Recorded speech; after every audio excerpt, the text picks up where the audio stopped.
Bernardo Navazo, analista de Relaciones Internacionales y profesor de la Universidad Carlos III de Madrid. Bernardo, muy buenos días. Muy buenos días.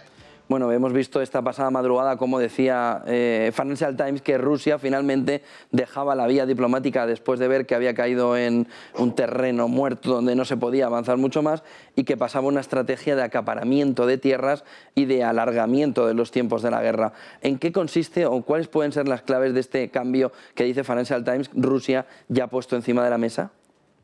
Yo creo que hemos hablado en alguna ocasión en el programa, sobre todo con la audiencia de la mañana, a propósito de que Putin definió desde el inicio, el gobierno ruso definió desde el inicio sus objetivos políticos de manera muy amplia.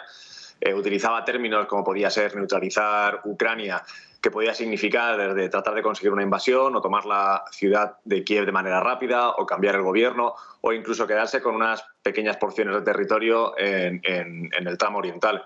Yo creo que se cumplen ya más de 60 días de la intervención. Yo creo que todos hemos comprobado diferentes errores de cálculo y errores logísticos del ejército ruso y al mismo tiempo que su determinación era la de conseguir algún tipo de objetivo militar en Ucrania. La flexibilidad con la que se definieron esos objetivos políticos al inicio de la crisis permite que ahora, digamos, que se ponga más el foco en, como decía ayer el artículo del Financial Times, tratar de conseguir una parte del territorio, si se me permite la expresión, venderlo como una victoria política, y yo creo que concentrar los esfuerzos en toda esa zona, que une el Donbass con Crimea a través de la zona de Mariupol. Parece, y yo creo que siempre es interesante decirlo así, parece que el gobierno ruso tiene esos objetivos militares que los podría vestir como unos objetivos políticos de éxito. Ese objetivo del Donbass y del sur de Ucrania, con esa parte de fracking, sobre todo más ligada a la parte más cercana al mar, ¿es la clave fundamental para que una vez que lo tenga todo cerrado, Putin pueda dar por concluida esta guerra en Ucrania? Bueno, creo que aquí hay dos análisis. El primero es que el gobierno ruso necesita demostrar que es una victoria, que ha tenido una victoria política. La consecución de ciertas partes del territorio e integración dentro de su país podría ser perfectamente expresado y comunicado a la opinión pública y a la élite rusa de que es un éxito la intervención, eso por un lado.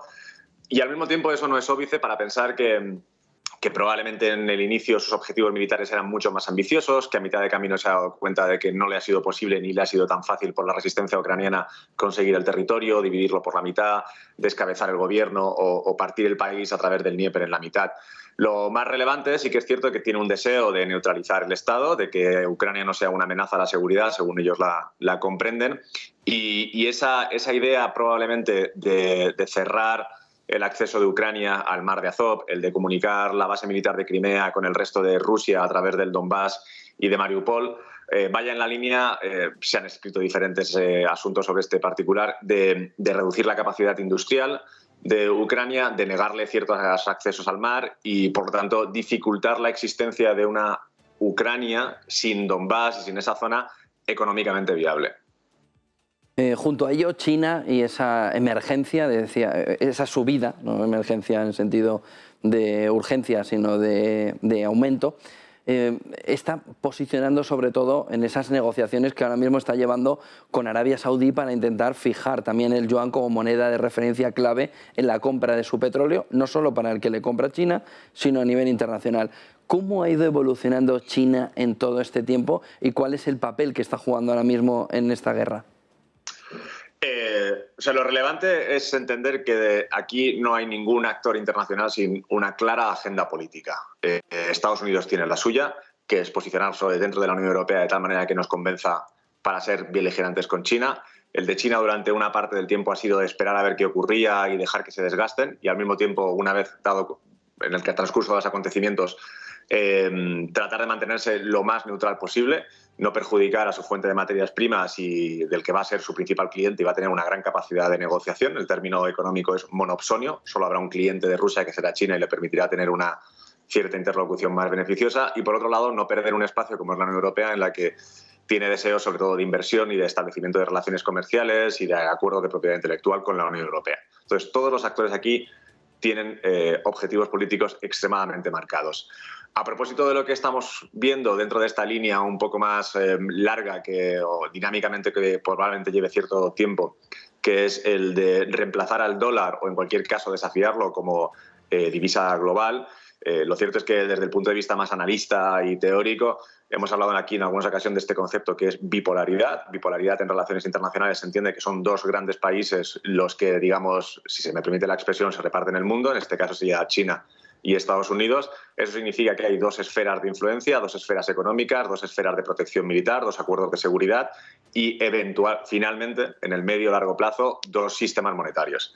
Así que podemos entender que China, en cierto modo, está, no sé si despertando, puesto que ya lleva mucho tiempo tratando de ejercer su influencia, pero sí dándose cuenta de que hay áreas, como esta particular de contar con una divisa de reserva global, en la que todavía tiene cierto trabajo que hacer, y entiendo que está aprovechando esta oportunidad para avanzar en esa dirección. Von der Leyen está en India. Reino Unido dijo la semana pasada, el viernes, que le urgía al negociador ese nuevo acuerdo comercial. Parece que después de China los ojos se centran también en India para intentar sacarle de ese bloque China-Rusia. ¿Tiene opciones? ¿Le puede ofrecer algo Occidente que le pueda convencer a India para renunciar a ese bloque Rusia-China, sobre todo por la parte del mercado energético y de la paz social que le da ahora mismo el estar comprando el petróleo a precios tan bajos? Separaría la cuestión en dos asuntos. No me referiría a Occidente, puesto que creo que aquí hay entre 2 y 3 actores muy marcadores, con cierto solape, por supuesto, de intereses, pero que yo creo que no tienen que ser entendidos como un solo bloque, que sería la Unión Europea y, por otro lado, Estados Unidos y Reino Unido. La visita se produce por parte de Reino Unido. Los condicionantes de Reino Unido son sobre todo de política doméstica. Obviamente hay una consecución de ciertos objetivos que tienen trascendencia internacional. Pero lo que sabemos de Brexit y del gobierno de Johnson es, primero, que está tratando de eliminar o de generar todo tipo de excusas para la vida interna le están causando en el Partido Conservador por lo que se conoce como el Partygate, que yo creo que todos sabemos este particular de que asistieron a fiestas durante el lockdown, durante el confinamiento.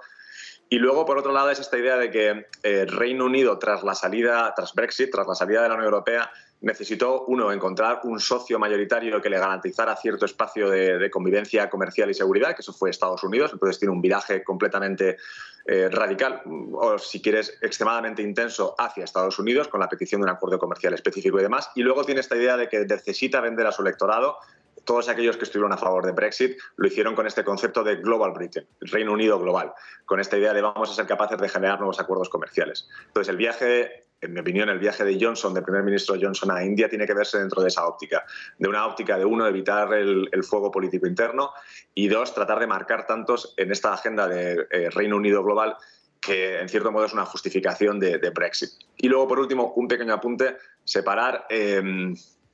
Yo creo que tanto The Economist como Financial Times, como muchos otros analistas, han advertido, y yo creo que en alguna ocasión aquí también hemos hecho referencia, que la unión Rusia-China no tiene tantos elementos materiales. Por supuesto que hay un solape de intereses en algunas ocasiones, pero tampoco lo hay en el resto.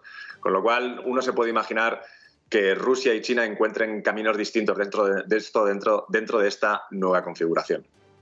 Muchísimas gracias, Bernardo Navazo, analista de Relaciones Internacionales y profesor de la Universidad Carlos III de Madrid. Buen día y buenas clases. Buen día. Gracias, igualmente. Buen día.